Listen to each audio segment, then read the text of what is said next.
So where I left off in the last video, I just rewritten the spring equation, and I just wrote, force is mass times acceleration. And I was in the process of just saying, well, if x is a function of t, what's acceleration?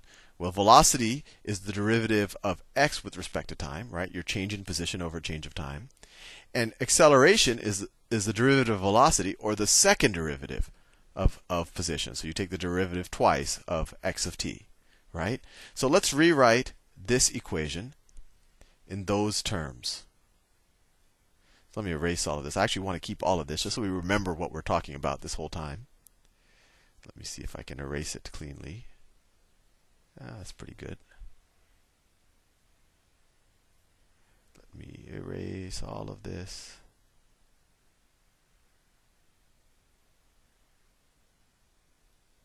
All of this. I'll even erase this. I think that's pretty good. All right. Now back to work. So we know that, or hopefully we know that acceleration is the second derivative of x as a function of t. So we can rewrite this as mass times the second derivative of x.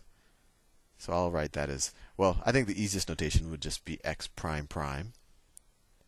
That's just the second derivative of x as a function of t. I'll write the function notation just so you remember that this is a function of time, is equal to minus k times x of t.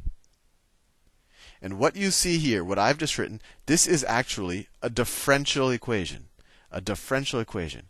And so what is a differential equation? Well, it's an equation where in one expression or in one equation on both sides of this, you not only have a function, but you have derivatives of that function. And the solution to a differential equation isn't just a number, right? A solution to the equations that we've done in the past are numbers, essentially, or a set of numbers, or maybe a line. But the solution to differential equations is actually going to be a function, or a class of functions, or a set of functions. So that's it'll take a little time to get your head around it, but this is as good an example as ever to be exposed to it. And we're not going to solve this differential equation analytically. We're going to use our intuition behind what we did earlier in the previous video. We're going to use that to guess at what a solution to this differential equation is. And then if it works out, then we'll have a little bit more intuition, and then we'll actually know what the position is at any given time of this mass attached to the spring. So this is exciting. This is a differential equation. When we drew the position, our intuition for the position over time, our intuition tells us that it's a cosine function with amplitude a. So we said it's a cosine omega t, where this is the angular velocity of well, I don't want to go into that just yet. We'll get a little bit more intuition in a second.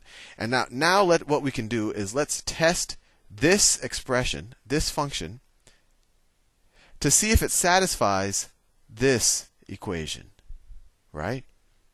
So what is, if we say that x of t is equal to a cosine of wt, what is the derivative of this? X prime of t, and you could review the derivative videos to remember this. Well, it's the derivative of the inside, so it'll be that omega times the outside scalar, a omega, and then the derivative, I'm just doing the chain rule, the derivative of cosine of t is minus sine of whatever's in the inside, so it's, I'll put the minus outside, so it's minus sine of wt. And then if we want the second derivative, so that's x prime prime of t, x prime prime of t. Let me do this in a different color just so it doesn't get monotonous. That's derivative of this, right? So what's the derivative of, we take the derivative, these are just scalar values, right? These are just constants. So the derivative of the inside is an omega. I multiply the omega times the scalar constant. I get minus a omega squared. And then derivative of sine is just cosine, but the minus is still there because I have the minus to begin with. Minus cosine of omega t. Now let's see if this is true. So if this is true, I should be able to say that m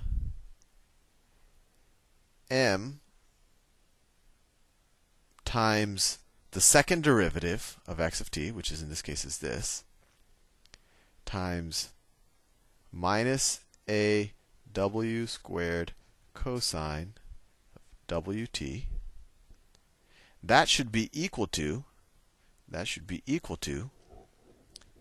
minus k times my original function times x of t, and x of t is a cosine wt. So a cosine, I'm running out of space, wt. Hopefully you understand what I'm saying. I just substituted x prime prime, the second derivative, into this, and I just substituted x of t, which I guessed as that, in here. And now I got this. And let me see if I can rewrite. Maybe I can get rid of the spring up here. I'm trying to look for space. I don't want to get rid of this because I think this gives us some intuition of what we're doing. One of those days that I wish I had a larger blackboard. So let me erase the spring. Hopefully you can remember that image in your mind. And actually I can erase that. And I can erase that. Let me erase all of this just so I have some space without getting rid of that nice curve I took the time to draw in the last video. Almost there. Okay. Back to work. To work, make sure my pen tool's right. Okay, so all I did is I took, we said that by the spring constant, if you rewrite force as mass times acceleration, you get this, which is essentially a differential equation. I just rewrote acceleration as the second derivative.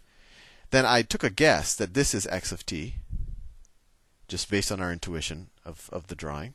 I took a guess, and then I took the second derivative of it. Right, this was the first derivative. This is the second derivative.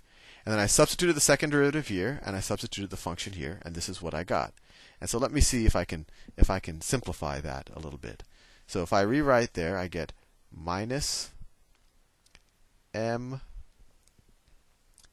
a w squared cosine of wt is equal to minus k a cosine of wt. Well, it looks good so far. Let's see. We can get rid of the minus signs on both sides. Get rid of the minus signs on both sides.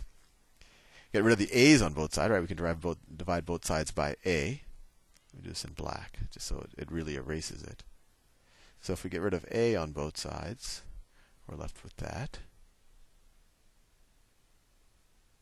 And then, so let's see, we have mw squared cosine of omega t is equal to k cosine of omega t. So this equation holds true if what is true? This equation holds true if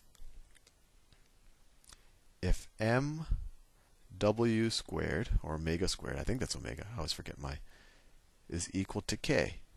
Or another way of saying it, if omega squared is equal to k over m, or omega is equal to the square root of k over m. So there we have it. We have figured out what x of t has to be. We said that this differential equation is true if this is x of t and omega is equal to this. So now we've figured out the actual function that describes the position of that spring as a function of time. X of t is going to be equal to, we were right about the a, and that's just intuition, right? Because the amplitude of this cosine function is a cosine. Instead of writing w, because we didn't, we can now write the square root of k over m. The square root of k over m t. That to me is amazing. We have now, using not too sophisticated calculus, solved a differential equation, and now if you tell me at 5.8 seconds where is x, I can tell you. And I just realized that I am now running out of time, so I will see you in the next video.